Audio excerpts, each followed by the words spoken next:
जैसा कि अभी एमपी बोर्ड की हाई स्कूल की परीक्षा चल रही हैं, तो कुछ ही एक आध दो दिन में आपका साइंस की परीक्षा भी है। तो उससे संबंधित जो भी महत्वपूर्ण प्रश्न है मैं वो आपको यहाँ पे बता रहा हूँ।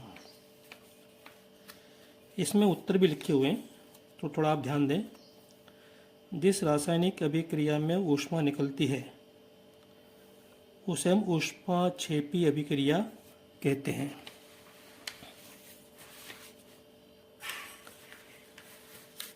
ये प्रकाश संश्लेषण की अभिक्रिया का समीकरण है, ये वाला ध्यान रखना है आपको।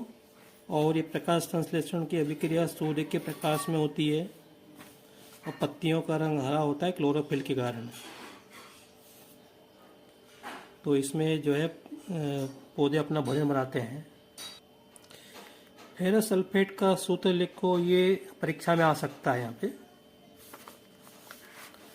और चूना पत्थर का रासायनिक सूत्र वो रासायनिक नाम, तो कैल्शियम कार्बोनेट, ये CaSO3 ये होता है।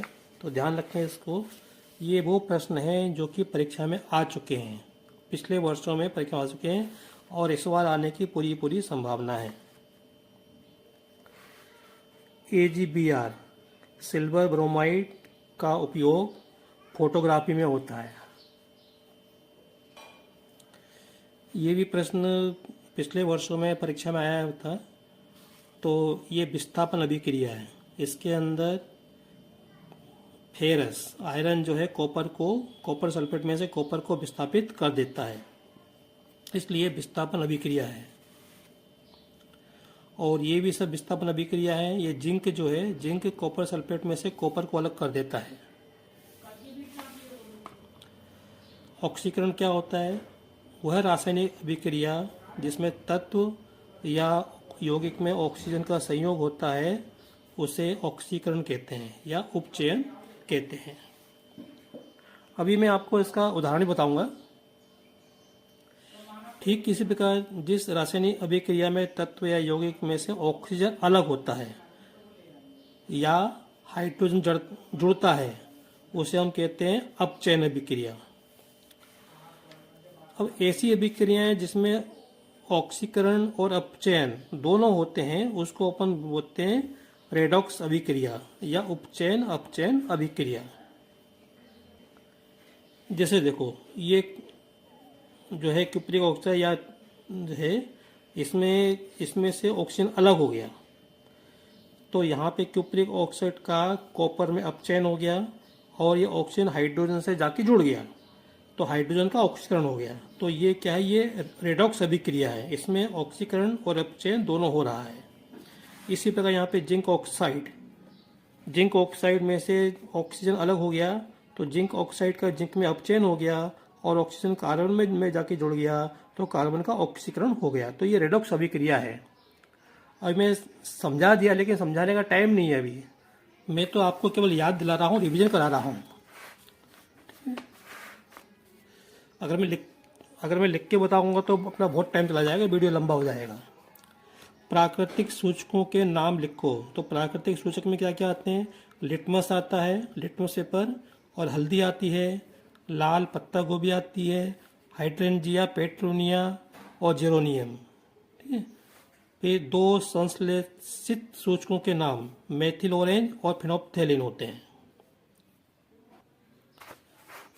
जो धातुओं के ऑक्साइड होते हैं उनकी प्रकृति कैसी होती है? अम्लीय या क्षारीय होती है।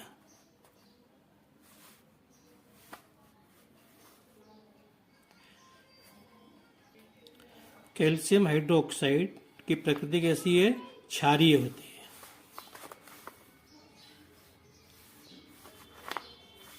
अम्ल और क्षारक विलयन स्थिति में क्या विद्युत का चलन करते हैं? हाँ, क्योंकि उसमें हाइड्रोजन और OH आयन होते हैं। ध्यान रखें, अम्ल हाइड्रोजन प्लस आयन उत्पन्न करते हैं और क्षारक OH माइनस आयन उत्पन्न करते हैं। ये परीक्षा में आ सकता है, ये आपको मालूम होना चाहिए। ये भी ध्यान रख लें, sodium hydroxide, potassium hydroxide, calcium hydroxide, magnesium hydroxide को उनके संगत आयनों में विभक्त करो। तो ये सोडियम, ऑक्सीजन, हाइड्रोजन, तो ये OH आयन है, इसमें से सोडियम आयन अलग हो गया और ये OH आयन अलग हो गया। इसी प्रकार हर एक में से OH आयन अलग हो गया। ये pH स्केल का परास या रेंज 0 से 14 होती है। जब pH का मान 0 होता है तो वो जो भी होता है तत्व यौगिक वो अधिक अम्लीय होता है, और जब pH का मान 14 होता है तो सबसे अधिक क्षारीय होता है।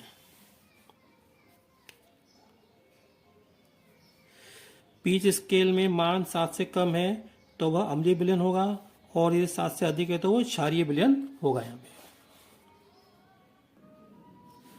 नींबू का रस अम्लीय होता है क्योंकि इसमें pH का मान 7 से कम है, 2.2। शुद्ध जल का pH मान 7.4, 7 के आसपास है, 7 से अधिक है तो ये क्षारीय होता है। मिल्क ऑफ मैग्नीशिया, इसका pH मान कितना होता है? 10 होता है, तो इसकी क्षारीय प्रकृति है इसकी। जब पेट में एसिडिटी होती है, अम्लता होती है, तो मिल्क ऑफ मैग्नीशिया का उपयोग करते हैं। ये लिखा है यहाँ पे, milk of magnesia, magnesium hydroxide का एक एंटी एसिड औषधि है जो पेट में अपच या जलन को कम करती है। ये प्रश्न देख लें, व्यंजक चूर्ण, व्यंजक चूर्ण का रासायनिक नाम क्या है? कैल्शियम ऑक्सीक्लोराइड, कैल्शियम ऑक्सीक्लोराइड, और इसका सूत्र क्या है? CaOCl2। बेकिंग सोडा, इसका नाम क्या है? Sodium hydrogen carbonate, sodium hydrogen carbonate या सोडियम बाइकार्बोनेट भी कहते हैं, सोडियम बाइकार्बोनेट भी कहते हैं इसको। ये NaSCO3, ये इसका रासायनिक सूत्र है NaSCO3। इसमें सोडियम हाइड्रोजन कार्बन ऑक्सीजन ये तत्व है यहाँ पे। धोने का सोडा, धोने का सोडा का सूत्र है सोडियम कार्बोनेट, ठीक है। और यहाँ डे का इसलिए लगा क्योंकि यहाँ पे 10 है, तो अगर धोने का सोडा का सूत्र आए तो आपको यहाँ पे ये सूत्र लिखना है। प्लास्टर ऑफ पेरिस का सूत्र CaSO4 इंटू हाफ H2O, तो कैल्शियम सल्फेट हेमेटाइट इसका नाम है। धातुओं का गलनांक बहुत अधिक होता है, जैसे सोना, चांदी, तांबा, लोहा, इनका गलनांक बहुत अधिक ताप पे ये पिघलते हैं। चांदी तथा कॉपर ऊष्मा के सबसे अच्छे चालक हैं, ऊष्मा के। लेड, सीसा तथा मरकरी ऊष्मा के कुचालक हैं। ब्रोमीन एकमात्र अधातु है जो द्रव है, ब्रोमीन अधातु है जो द्रव अवस्था में होती है। मरकरी धातु है जो द्रव अवस्था में होती है। सामान्यतः धातुएं ठोस अवस्था में मिलती है। सामान्यतः धातुएं जैसे लोहा, चांदी, है ना, सोना, तांबा, पीतल, ये सब ठोस अवस्था में होते हैं। लेकिन पारा धातु है जो द्रव अवस्था में है। आयोडीन अधातु है जो चमकीली है, आयोडीन अधातु है जो चमकीली है। कार्बन के अपर रूप हीरा और ग्रेफाइट हैं, हीरा और ग्रेफाइट।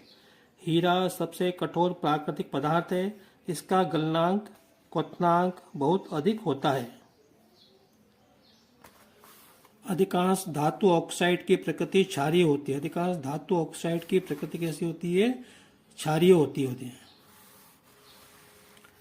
सोडियम पोटेशियम वायु से क्रिया न करें, इसलिए इसको सुरक्षित रखने के लिए मिट्टी के तेल में, केरोसिन तेल मतलब मिट्टी के तेल में डुबा के रखते हैं। सोडियम क्या है? सोडियम और पोटेशियम हवा से क्रिया करते हैं, ठीक है, और उसके ऊपर एक परत जम जाती है, तो उसको बचाने के लिए इसको मिट्टी के तेल या केरोसिन, एक ही बात है, में डुबा के रखते हैं ताकि ये हवा के संपर्क में ना आए। सोडियम सबसे अधिक अभिक्रियाशील धातु होती है। सोडियम को अगर आप पानी में डालोगे तो बहुत तेजी के साथ क्रिया करती है। धातुएं जल से क्रिया कर धातु ऑक्साइड और हाइड्रोजन गैस बनाती हैं। एक्वा रेजिया, ये देखो, ये हमेशा परीक्षा में आता है, इस बार भी आएगा।